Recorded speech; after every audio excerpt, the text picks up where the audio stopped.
¿Por qué las leyes educativas no terminan de encajar en el día a día de los centros? En este vídeo vamos a comenzar a responder a esa pregunta. ¡Vamos allá!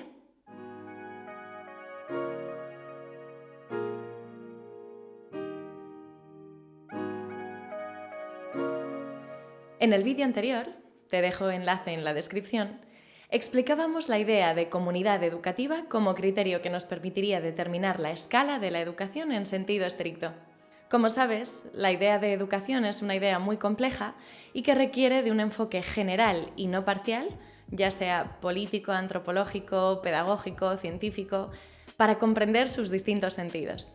La conclusión a la que llegábamos es que este enfoque más general, filosófico, nos obliga a fijarnos en los actores de la educación, que además, como vimos, pueden mantener intereses opuestos entre sí. Pues bien, es hora de mirar más de cerca estas escalas de la educación atendiendo a quienes participan o actúan en ella. Lo primero que podríamos decir es que esta idea de educación en sentido estricto deja fuera otros sentidos de educación que mencionábamos, como la enseñanza de buenos modales o la educación en valores. Aunque nuestro sentido estricto de educación no es necesariamente incompatible con estas otras educaciones. Entre otras cosas, porque a menudo estos sentidos más generales de educación están implicados en el sentido estricto de educación. Por ejemplo, cuando uno aprende matemáticas en una clase, no solo aprende matemáticas, sino que también aprende a comportarse y a tener respeto por el profesor y por sus compañeros. O, por ejemplo, cuando uno memoriza las tablas de multiplicar, está también ejercitando su paciencia y su habilidad memorística. Pues bien, el tipo de educación al que nos referimos se da en unas condiciones muy concretas. ¿Y cuáles son esas condiciones? Como ya sugerimos, fueron el Estado moderno y el modelo de organización social surgido de la Revolución Francesa los que configuraron la educación de forma organizada y sistemática en centros de enseñanza más o menos generalizados. Entonces, en este vídeo y en los posteriores, vamos a analizar el tipo de educación que surgió con estas condiciones históricas tan concretas. Estas condiciones no solo siguen funcionando en nuestro presente, sino que además hemos profundizado en ellas. Según hemos explicado, la educación es una actividad humana que realizan personas, pero no solo esto. La educación consiste principalmente en una relación muy particular entre estas personas, distinta, por ejemplo, de la relación de simetría, acuérdate del vídeo anterior, o de la relación de parentesco. Es lo que llamamos la relación de enseñanza. Por supuesto, esta relación es históricamente anterior a la Revolución Francesa o a la Revolución Industrial. Si nos remontamos atrás en el tiempo, encontraremos numerosos ejemplos de esta relación de enseñanza. Piensa, por ejemplo, en la relación que mantenía el invitado estrella de nuestro canal, Platón, con su maestro Sócrates o con sus discípulos en la academia. O, por ejemplo, podemos pensar en cómo más tarde la concentración de los conocimientos de la antigüedad en las pequeñas escuelas árabes al principio de la Edad Media daría lugar después a su expansión y difusión por todo el continente europeo a través de las grandes universidades medievales como la de Chartres, la de Bolonia o la de Salamanca. Más tarde, en el siglo XVIII, las universidades alemanas comenzaron a recoger los prodigiosos avances tecnológicos, científicos y económicos de su tiempo, configurando la enseñanza en una forma nueva que daría lugar a la universidad moderna. A todo esto habría que añadir la docencia privada, que estuvo presente a lo largo de todos estos siglos y mucho antes. Probablemente nunca ha habido una concentración mayor de esta relación de enseñanza como en la Edad Media, cuyos núcleos de saber atesoraban prácticamente todo el conocimiento de su época. Lo que proponemos aquí es que nunca antes, en el llamado Antiguo Régimen, esta concentración de la relación de enseñanza se había dado de forma generalizada en estas condiciones tecnoeconómicas industriales y en el seno de una institución muy concreta, los centros educativos como células del sistema de instrucción pública. Así, no decimos que los centros den inicio a la relación de enseñanza, que es el núcleo de estas células de la educación en sentido estricto. Lo que decimos es que en los centros esta se organiza distributivamente, es decir, que cada centro reproduce igualmente esta relación, y esto no sucedía antes de la creación del sistema de instrucción pública. Por explicarlo con una anécdota. Eustacio de Sebaste, un obispo del siglo IV, se preguntaba cómo era posible, si Dios es omnipresente, que se lo pudiera encerrar en una iglesia durante la misa. La conclusión a la que llegó la Iglesia en el Concilio de Cangra fue que la pregunta estaba mal planteada desde el principio, porque la Iglesia no servía para encerrar a Dios durante la Eucaristía, sino para congregar en el templo a sus fieles. Entonces, el centro educativo no sirve para encerrar la relación de enseñanza o la educación, sino para encerrar a sus fieles, a sus agentes. ¿Y quiénes son estos agentes? Como ya anticipamos, son los profesores, a título individual o colectivo, como equipo docente o como claustro, los estudiantes y las familias o tutores a cargo de estos estudiantes. Así pues, hemos llamado a la educación que se da a la escala de los centros educativos y que consiste esencialmente en la relación de enseñanza, educación a escala central. Este rótulo, educación a escala central, es descriptivo. No quiere decir que este tipo de educación sea más central o prioritaria que otros tipos de educación. Y tampoco quiere decir que este tipo de educación se dé solo en el centro, ya sea geográfico o político, digamos, el gobierno central, en un país. Simplemente la llamamos central porque se circunscribe a los centros educativos, o al menos así viene siendo los últimos siglos. Sin embargo, pensamos que este nombre es bastante revelador y no es casualidad que los centros educativos se llamen así. ¿Por qué? Porque los centros educativos funcionan como verdaderos centros de actividad social. Si lo piensas, los centros educativos funcionan hoy como instituciones de gran peso en su entorno social y cumplen gran cantidad de funciones no estrictamente educativas. Por citar algunas, podemos señalar que los centros educativos funcionan como centros deportivos, por ejemplo, o como centros culturales, indiscutiblemente son también centros laborales e incluso desempeñan funciones políticas, ya que son centros electorales cuando hay elecciones. Además, los centros educativos son instituciones que mantienen toda clase de relaciones con otras instituciones. Mantienen relaciones consigo mismos, por ejemplo, las relaciones del equipo directivo con el claustro o con los profesores, mantienen relaciones con otros centros de su área territorial, mantienen relaciones con el Estado y con sus poderes, por ejemplo, con la Junta Electoral Central, cuando funcionan como colegio electoral, y también mantienen relaciones con organizaciones públicas o privadas, como las empresas de las prácticas de formación profesional o las ONG. Quizá por esto, ciertas nuevas pedagogías sostienen que los centros educativos deberían devolver a la comunidad los servicios prestados y tienen lo que se llama un enfoque ecológico de la educación. Es decir, piensan que la enseñanza debería estar orientada a resolver problemas reales de su barrio o de su población.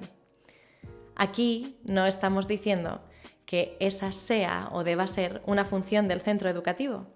Lo que estamos diciendo es que si el centro educativo no cumpliese este papel central en su entorno, esta opción sería directamente impensable. Sin embargo, como parece evidente, estos centros no funcionan de forma totalmente autónoma. No funcionan, por ejemplo, aislados de otros centros y tampoco aislados de la sociedad en que se insertan.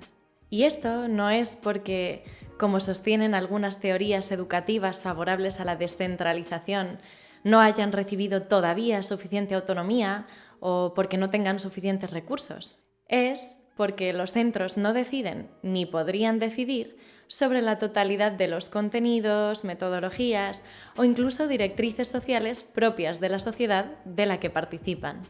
Por ejemplo, los centros no pueden decidir absolutamente todo lo que tiene que ver con la jornada laboral de sus trabajadores. Tampoco pueden decidir sobre normativa sanitaria, y vaya si se está notando esto en la presente pandemia. Tampoco pueden decidir, por ejemplo, si es necesario o no aprender inglés. Eso, nos guste o no, lo decide nuestro tiempo histórico y, por supuesto, tampoco pueden decidir, si es que quieren impartir física actualizada y verdadera, que la Tierra está en el centro del universo. Entonces, ¿dónde se coordinan y organizan, por lo que tengan en común, todos los centros educativos? Tenemos que regresar aquí a la cita de Platón con que terminábamos nuestro vídeo anterior. Los centros educativos, aunque se marquen unos objetivos propios, tienen que perseguirlos con los medios y para los fines que les marca un Estado. Hoy, y desde la universalización de la escuela, los centros educativos realizan su actividad en el marco de un Estado que organiza la instrucción pública, les guste o no, y sean conscientes de ello o no. Y esto es así porque los centros educativos también cumplen una función política, la de vertebración de la sociedad. Porque, como decía Platón, si el Estado educa a sus ciudadanos, no es para que cada uno se vuelva hacia donde le dé la gana, sino para que cada uno de los ciudadanos esté en condiciones de ofrecer lo máximo posible, tanto a sí mismo como a la sociedad política a la que pertenece, y para favorecer la cohesión de dicha sociedad.